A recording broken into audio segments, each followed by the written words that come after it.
The ashes danced in the air, spectral phantoms under the pale moonlight. The scent of burnt wood and damp earth hung heavy, a whisper in the night. She watched him from the shadows, her face concealed by the dark cloak. The fire crackled, devouring memories as if they were dry leaves in a whirlwind of flames. A whistle pierced the silence. He turned, his gaze fixed on the horizon. "It's time," he whispered, his voice roughened by smoke and thirst. She nodded, without uttering a word, only an imperceptible movement of her neck. Her eyes gleamed like precious stones in the gloom. A dark silhouette glided between the trees, approaching the fire with stealthy grace, and in its hands something glimmered with an otherworldly light. What were they seeking under that night, laden with secrets? Fire devoured the castle like a monster thirsting for wood and stone. The flames danced furiously, engulfing beams and walls with a guttural roar that mingled with the wind's howl. Every spark that escaped was a painful flare, a cruel echo of the love now burning within her. She watched it all from the rooftop, huddled like a shadow against the cold paving stones. Her hands, pale and trembling, clung to the stone railing, feeling every vibration of the ground beneath her feet.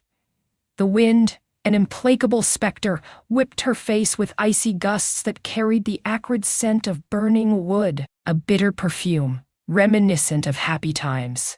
Sunny afternoons in the garden, laughter in the drawing room, the warmth of his hand in hers. Now, that scent mingled with the smell of ash, a harbinger of the impending future. She inhaled deeply, trying to cling to memories as if they were life rafts in a sea of fire. Every movement was a struggle against inertia. Her gaze drifted across the flames, following their voracious dance, while her fingers slowly caressed the rough texture of the stone. She sighed, a glacial exhalation lost between the wind and the smoke. A tear rolled down her cheek, evaporating in the hot air without leaving a trace. His body, a reflection of the castle, was crumbling slowly. The broken promise of love had ripped his heart out, leaving only a cold void that the fire tried to consume. With every new roar of flames, with every spark ascending to the sky like a drop of blood, she felt hope fading little by little. The weight became a whirlwind of contained emotions. Agony settled in her chest like a heavy stone, crushing any possibility of breath. She watched the flames devour everything with an empty gaze, unable to feel the pain consuming her, as if trapped in a film where she was a forced spectator witnessing the destruction of her world. The flames surged towards the castle like ravenous serpents, their tongues of fire licking at the blackened wood, devouring every corner with a sickening intensity. Its face against the dark sky reflected a growing inferno, outlining the void that had taken root within. Each blast of heat caressed her skin like spectral fingers, burning it with the promise of destruction. Silence was dense, oppressive, broken only by the agonizing groans of the crumbling castle around her. It was a macabre chorus that resonated in the emptiness of her soul, amplifying the terror consuming her. Her cry, stifled by the infernal din, mingled with the creaking wood, a plea lost in the maelstrom of fire, a silent echo dispersed among the shadows and the smoldering remnants of a home that no longer existed. It was a macabre dance, destruction devouring everything in its path. While she remained trapped in the void of impotence, she watched as flames danced with wild fury, engulfing memories, dreams, and promises in a sea of incandescent fire.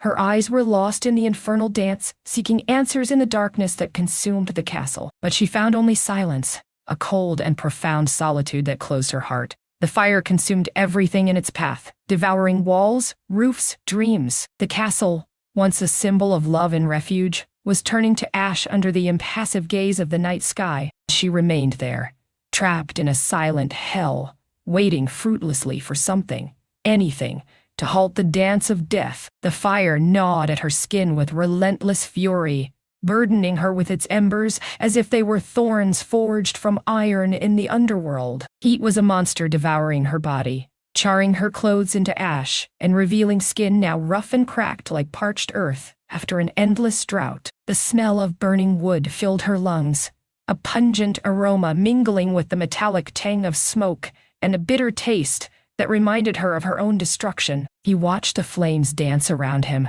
hungry tongues of fire consuming every corner of his home, his life. The blackened walls seemed to whisper stories of horror as the roof crumbled in a rain of incandescent debris. His own reflection in the flames was a ghostly creature, a specter shrouded in ash and pain. His sunken, pallid cheeks contrasted with the intensity of the light still alive in his eyes.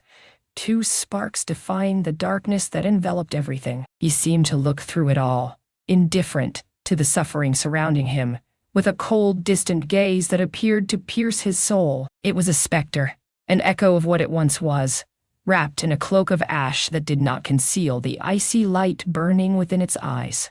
In that void of destruction, a figure rose from the rubble, silhouetted by fire. Its skin, too, was black and leathery, as if it had spent years under the relentless sun of hell. The flames surrounding it seemed to form armor around its body, each spark a latent pain that did not weaken her, but appeared to nourish her ghostly presence.